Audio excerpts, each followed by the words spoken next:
বাংলার বিখ্যাত রথযাত্রার কথা বললে প্রথমেই আসে হুগলির মাহেশের রথযাত্রার কথা। এই রথযাত্রা শুরু হয়েছিল প্রায় 628 বছর আগে।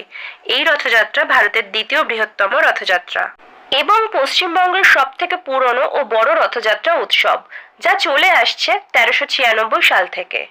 মাহেশের মন্দির এবং বিগ্রহ তৈরি করেছিলেন ধ্রুবানন্দ ব্রহ্মচারী, কিন্তু রথযাত্রা শুরু করেছিলেন শ্রী চৈতন্য দেবের শিষ্য কমলাকর পিপলাই। 1797 সালে এই মন্দিরে কাঠের রথ দান করেন রামকৃষ্ণ দেবের শিষ্য কৃষ্ণরাম বসু।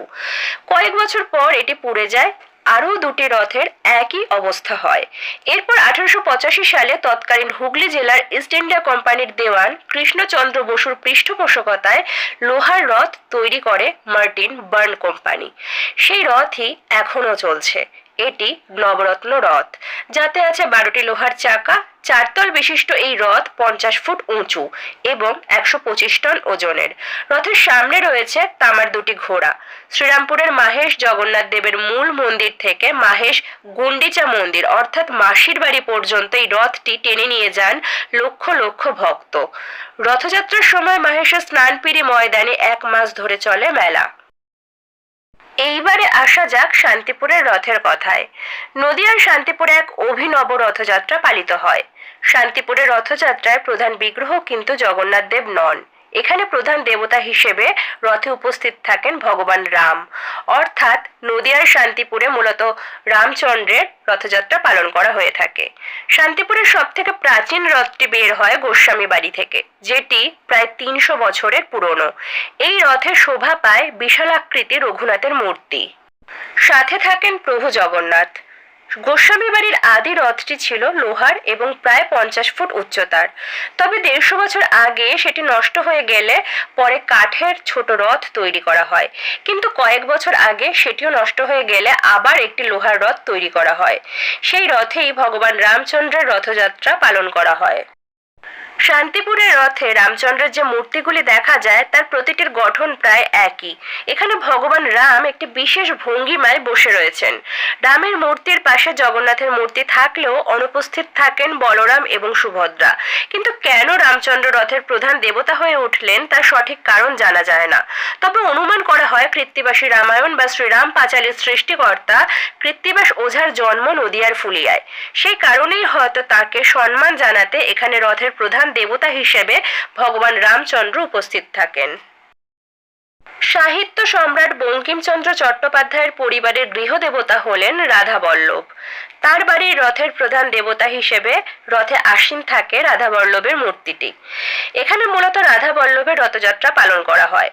রথটি কাঠের হলেও পিতলের পাত দিয়ে রথসজ্জা করা হয়। এই রাধা বল্লভের মূর্তিটি ঘিরে রয়েছে একটি প্রচলিত কাহিনী। একবার এক সন্ন্যাসী তার থলের ভেতর রাধা বল্লভের বিগ্রহ নিয়ে অর্জুনা পুকুরের ধারে বিশ্রামের জন্য বসেছিলেন। পরে তার থলেটি তুলতে গেলে তিনি আর তুলতে পারেননি। তখন সন্ন্যাসী বঙ্কিমচন্দ্রের আদি পুরুষ রঘুদেব ঘোষালকে সেই বিগ্রহটি দেন। তখন থেকেই রাধা বল্লভ হয়ে ওঠেন তাদের গৃহদেবতা। নৈহাটির কাঁটালপাড়ায় বঙ্কিমচন্দ্রের বাড়িতে এই রথযাত্রার সূচনা করেছিলেন তার দাদা শ্যামাচরণ চট্টোপাধ্যায় 1862 সালে। তিনি যখন তমলুকের ডেপুটি ম্যাজিস্ট্রেট ছিলেন তখন তমলুকের কারিগর দিয়ে একটি রথ তৈরি করে নদীপথে অর্থাৎ রূপনারায়ণ এবং গঙ্গায় করে সেই রথ নৈহাটিতে আনা হয়। রথটি উৎসর্গ করা হয়েছিল বঙ্কিমচন্দ্রের জননী দুর্গা সুন্দরী দেবীর নামে। তাই তিনি সবার আগে রথের দড়িতে টান দিতেন। এই রথের দড়ি এতটাই লম্বা ছিল যে তা বাড়ির ভেতর পর্যন্ত চলে যেত এবং সেখানেই তিনি রথের দড়িতে টান দিতেন।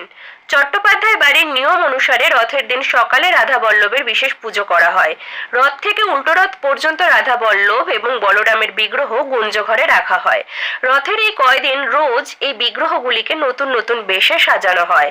রথ ও উল্টো রথের দিন বিগ্রহগুলিকে সাজানো হয় রাখাল রাজার বেশে।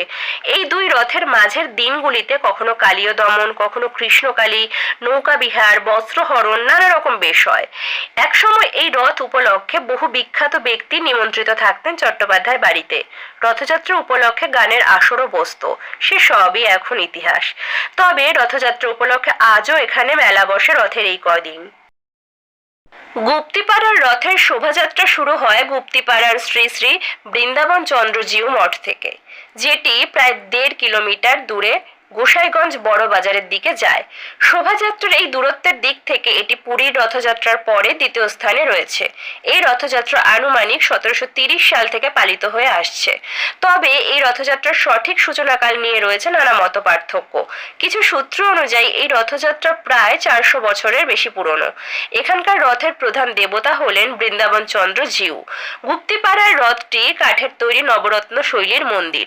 4 তলা বিশিষ্ট এই রথটি 36 ফুট উঁচু এবং 16টি চাকা বিশিষ্ট। রথের সামনের দিকে রয়েছে 4টি দড়ি, যেগুলো 300 ফুট লম্বা। এই রথটি 1740 সাল থেকে টানা হচ্ছে, অর্থাৎ এই রথটির বয়স প্রায় 280 বছরের বেশি। 1873 সালে শ্রী শ্রী বৃন্দাবন চন্দ্র জিউ মঠের দণ্ডী স্বামী প্রথানন্দ রথযাত্রার সময় একটি দুর্ঘটনায় মারা যান। সেই দুর্ঘটনার পর থেকে রথের শিখর সংখ্যা 13 থেকে কমিয়ে 9 করা হয়। রথযাত্রা উপলক্ষে গুপ্তিপাড়ায় 1 মাস ধরে চলে মেলা। উল্টো রথের আগের দিন এখানে একটি বিশেষ উৎসব পালন করা হয়, যেটি ভান্ডার লুট নামে পরিচিত। উল্টো রথের আগের দিন প্রভু জগন্নাথের মাসির বাড়িতে বন্ধ দরজার আড়ালে দেবতার পূজা করা হয়।